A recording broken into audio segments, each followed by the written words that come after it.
Grand Theft Auto 5 is, it's different from the other GTA games. Namely because you, like, plan your heist and it's like a ripoff of Heat, you know? But I wish I could take the good parts from Heat. Great ass! Instead of the shitty parts, because, like, this shit fucking sucks, dude. When I think of asses, woman's ass, something comes out of me. Seriously, think about the plot, right? Like, Michael's a cuck, so he goes and he has a Tony Soprano thing where he destroys a mob boss's house, right? So then the mob boss is like, you gotta pay me back for that, amigo. And so he has to pay him back for that, amigo. And so he gets Franklin's help to rob a jewelry store. Meanwhile in South Park, but like it's the desert, Trevor is killing some guys or threatening his business. And so he's like, wait a minute, I just heard about that jewelry store robbery that happened in Los Santos. So he's like, wait a minute, the guy that robbed the jewelry store used Michael's catchphrase. And so he's like, wait a minute, that must mean that Michael's alive. So he gets angry and he goes to Los Santos. I am very lazy.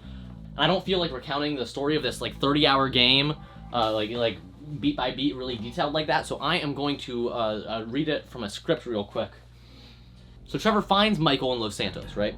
And then Michael is paying an FIB agent, so his witness protection deal is cushy. And then the FIB agent Michael is paying asks him to do a job because he wasn't supposed to rob the jewelry store. And then they do a job where they actually do Grand Theft Auto. Whoa, that's the name of the game. And then Michael meets a movie guy through that and is brought on to produce a movie. And then the FIB agent tells Michael that he needs him to do one last job.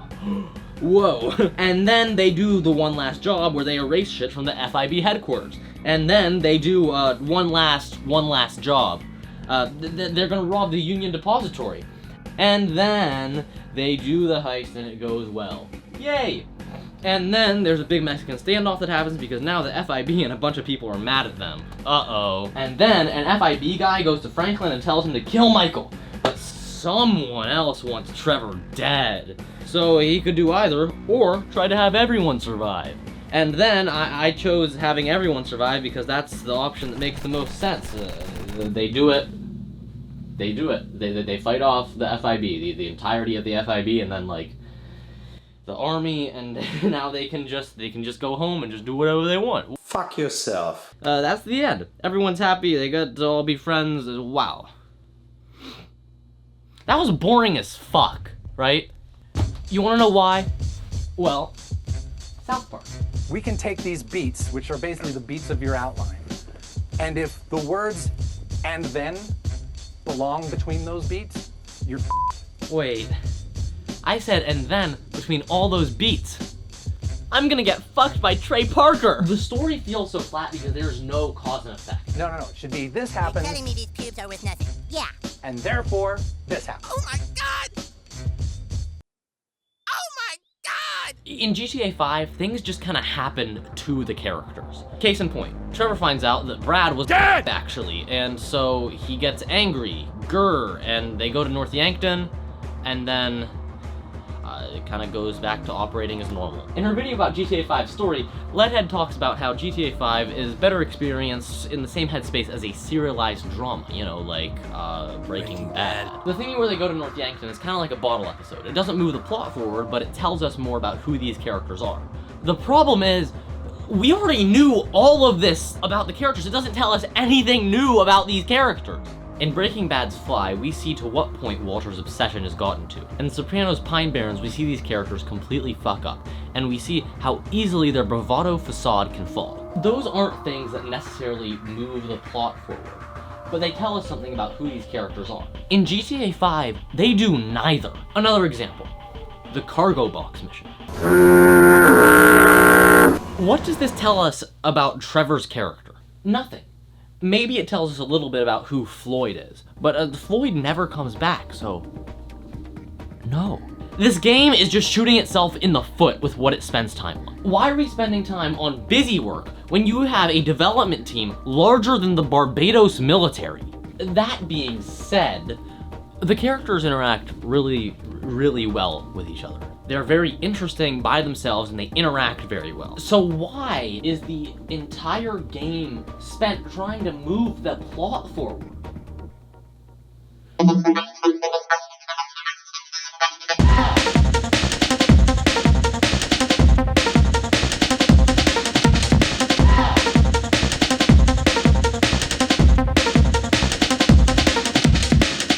Red Dead Redemption 2 is a story about people.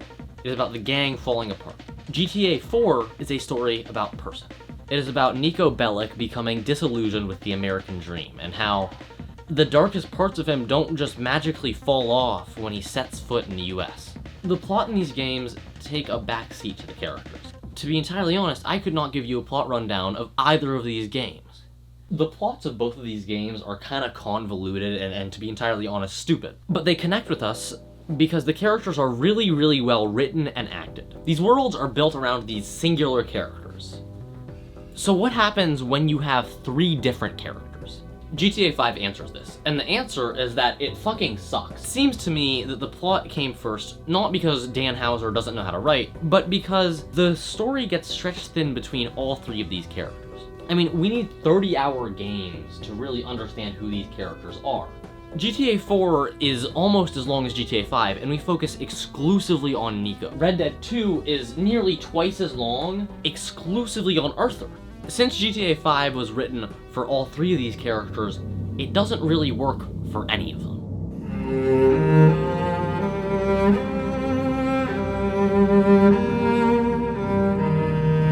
Man on Fire is about John Creasy. He's hired to be a bodyguard for the daughter of a rich family in Mexico City. The film is obsessed with violence. The film is full of stomach-churning death and an attitude of just unwavering vengeance and anger.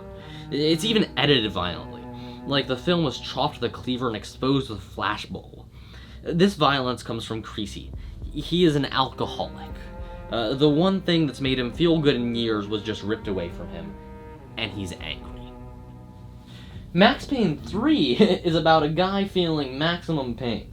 He's hired to be a bodyguard for a rich family in Sao Paulo, Brazil. The game is obsessed with violence. It's full of jaw-clenching deaths and an attitude of unprompted vengeance and rage. The game design is even violent. Bizarre digital artifacting lights up the screen, and cutting-edge tech is put into making the deaths as visceral as possible. The violence comes from Max. He's an alcoholic. He has nothing to lose anymore, and he's angry. Max Payne 3 is a bafflingly bold ripoff of Man on Fire. And it's fucking phenomenal. Man on Fire revolves around Creasy. The story is there to serve his journey. Everything that is in Max Payne 3 revolves around Max. So it works really, really well because that's what the Rockstar writers are really good at.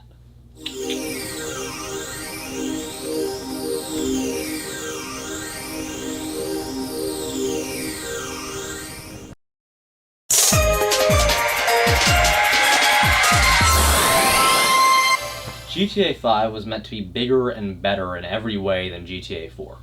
For some reason, that meant that they had 3 characters and a bunch of bombastic set pieces. Now, set pieces don't usually come from characters, and it's no different here. The plot moves forward so that the next set piece can happen. Alright, just hear me out. Red 1. Remember that movie? Level 4! Level 4. That movie cost as much to make as the entirety of GTA 5. Fucking 1/5 of it went to The Rock. But seriously, The Rock could make 5 GTA San Andreas with the amount of money that he made off of that singular movie. He doesn't even do a good job. So Red 1 is complete slop.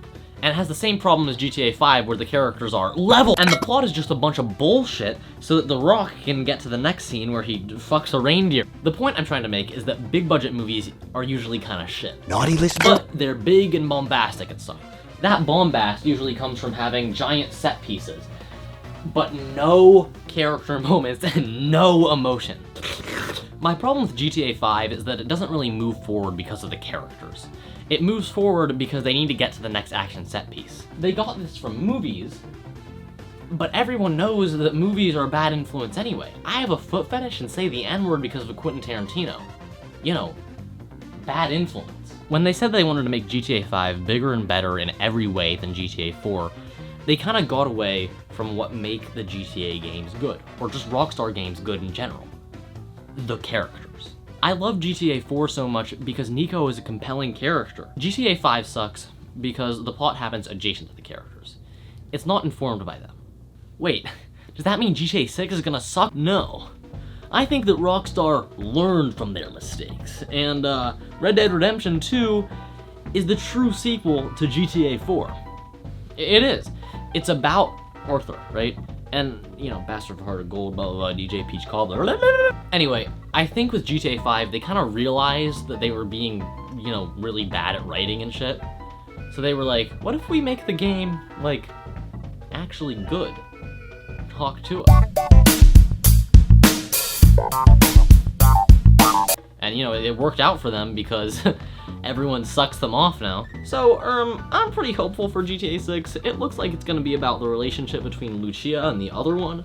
So it's about the characters, which is pretty, epic time. Dislike the video if you didn't like it. Bye-bye. Bye. Thank you.